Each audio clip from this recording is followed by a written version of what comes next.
طيب فرحنا وهيصنا بفوز المنتخب المغربي على المنتخب الإسباني، والناحية التانية المنتخب البرتغالي واخذ المنتخب السويسري ورا مصنع الكراسي. كل ده كوم، ومتعة الإيجيبشن ليج كوم تاني.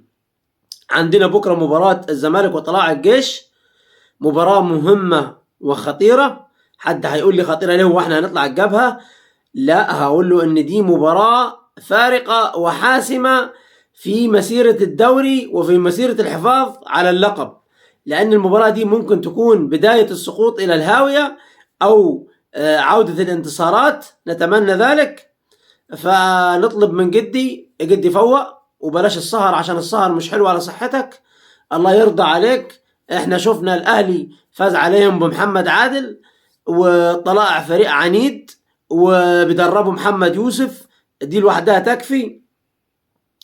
كل التوفيق بمشيئة الله لنادي الزمالك، ودمتم في امان الله.